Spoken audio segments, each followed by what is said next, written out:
ఎట్లా చూస్తారన్న ఈ జూబ్లీస్ ఎన్నికల్లో భారీ ఎత్తున వివిధ పార్టీలు కూడా ప్రచారం చేస్తున్నాయి. మరి కాంగ్రెస్ పార్టీ కూడా ఇక్కడ ప్రధానమే, బీఆర్ఎస్ పార్టీ కూడా ఉరావరి ఇద్దరి మధ్యలో పోటీ ఉంటుందని చెప్పేసి ప్రజలు అంటున్నారు.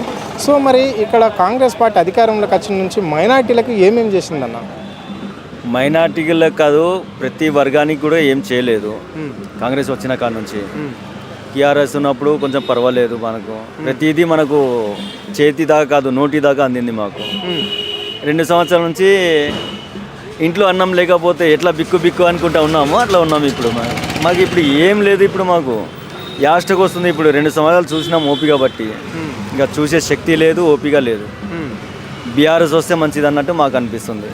దేవుడు ఇప్పుడు ఆయన దేవుడి దగ్గర పోయిండు, ఆయన ఇక్కడ లేడు. కానీ మాకు ప్రాబ్లం అయితే క్లియర్ చేసిండు అన్న. ఒక 50 సంవత్సరాల వరకు మాకు ప్రాబ్లం అనేది ఉండదు. ఇక వాటర్ది అది ఒకటి చేసిండు. గ్రౌండ్ కబ్జాలో పోతుండే, గ్రౌండ్ పిల్లలు ఆడుకొని గ్రౌండ్ కావాలి. ఇది ఇప్పుడు కాదు, రాబోయే తరానికి మనం ఏదో ఒకటి అందించాలి, ఫలానా వాళ్ళు చేశారని గుర్తు ఉండిపోవాలి అని ఆయన కొట్లాడి దానికి ఎంతో ఫైట్ చేసి ఆయన దానికి నిలబెట్టి దానికి గ్రౌండ్ చేసిండు. దాని పక్కన ఫంక్షన్ హాల్ లేదు, మాకు ఫంక్షన్ హాల్ లేదు సార్ అని మనం అడిగితే సరే ఆ ఫంక్షన్ హాల్ కూడా కట్టిస్తా అని అది కూడా చేసిండు. దేవుడు చిన్న చూపు చూసిండు, ఆయన వెళ్ళిపోయిండు. ఆయన వెళ్ళిపోయిన కాడ నుంచి ఇంకా ఆయన చేసిన పనులే ఉన్నాయి తప్ప ఇంకా అప్పటి నుంచి ఒక పని జరగలేదన్న. ఈ రేవంత్ రెడ్డి కరెక్ట్ మా సార్ మీదనే, జూబ్లీహిల్స్ కాన్స్టిట్యున్సీ మీదనే ఎక్కువ ఫోకస్. మళ్ళా ఆయన ఏ పని చెయ్యనియద్దు, ఆయనకు నెగ్లెక్ట్ చేయాలి, పబ్లిక్తోని ఆయనకు దూరం పెట్టాలి, పబ్లిక్ ఆయనకు చీకొట్టాలి అన్నట్టు ఈ రేవంత్ గారు చేసిండు.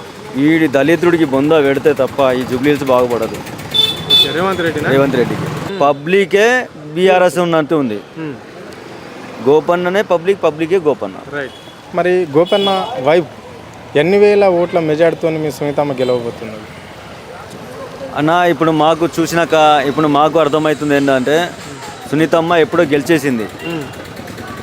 ఆమె మెజార్టీ ఎందుకంటే ఇప్పుడు వీళ్ళు పోటీ చేస్తారు కదా, వీళ్ళతో మెజార్టీతో ఈమె గెలిస్తే ఒక లేడీస్ ముంగట కూడా ఓడిపోయిండు, ఇంకా వాళ్ళ ఆయనతో ఓడిపోయిండు, ఇంతకుముందు ఇంకా ఎవరితో ఓడిపోయిండు అని ఆయనకన్నా సిగ్గు వచ్చి ఇంకా నెక్స్ట్ టైంలో ఇంకా నిలవకుండా ఉండాలి.